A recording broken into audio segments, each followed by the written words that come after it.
حضرت مولانا محمد یعقوب صاحب نانوتوی رحمۃ اللہ علیہ جو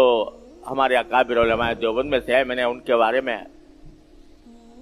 اپنے اکابر سے سنا کہ حضرت مولانا یعقوب نانوتوی رحمۃ اللہ علیہ فرماتے ہیں ایک جگہ کہیں دعوت میں چلے گئے تھے،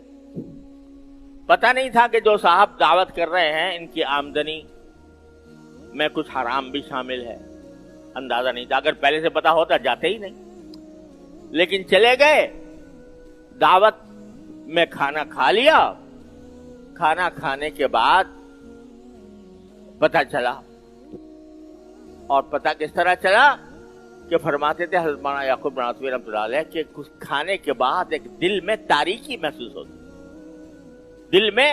اندھیرا، ظلمت، اور اس کا نتیجہ یہ کہ گناہوں کی طرف طبیعت راغب ہوتی۔ اب اتنا بڑا عالم، اتنا بڑا ولی اللہ، اس کو وہ کہتے ہیں میرے بار بار دل میں گناہ کی رغبت پیدا ہوتی تھی، گناہ کی طرف میلان پیدا ہوتا تھا، کس وجہ سے؟ کہ وہ لقمہ کہیں حرام کا چلا گیا، حرام آمدنی کا چلا گیا، اگرچہ نادانی میں چلا گیا، پتہ نہیں تھا، لیکن پھر بھی اس حرام لقمے کی ظلمت اتنی تھی کہ بار بار گناہ کا تقاضا پیدا ہوتا تھا۔ یہ ظلمت ہوتی ہے حرام کی، حرام کھانے کی ظلمت یہ ہوتی ہے پہلی بات کہ دل میں گناہوں کے تقاضے پیدا ہوتے ہیں، نیکیوں کی طرف سے رغبت ختم ہو جاتی ہے اور گناہوں کی طرف رغبت بڑھ جاتی ہے،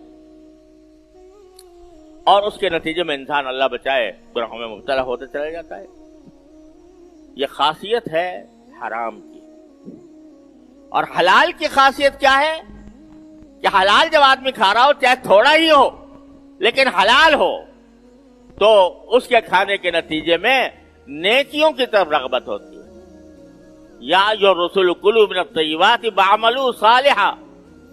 حلال چیزیں کھاؤ اور نیک عمل کرو، یعنی وہ حلال چیزیں تمہیں خود بخود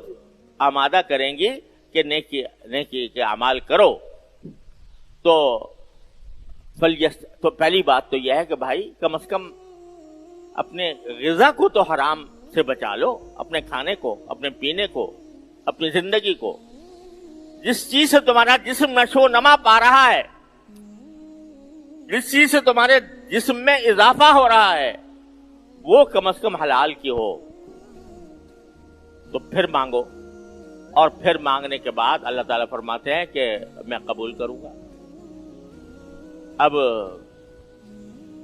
اگر وہی دینے کی چیز ہوگی دے دوں گا، نہیں ہوگی تو کوئی بہتر چیز دے دوں گا۔ تو اس وجہ سے فرمایا کہ جو فَلْيَسْتَجِيبُوا لِي، میری پکار کو بھی تو تم سنو اور میرے احکام پر بھی تو تم عمل کرو، لعلہم یرشدون، اس کا نتیجہ یہ ہوگا کہ تم رشد اور ہدایت کے راستے پر آ جاؤ گے اور اللہ تبارک و تعالیٰ کے انعامات کے مورث بنو گے۔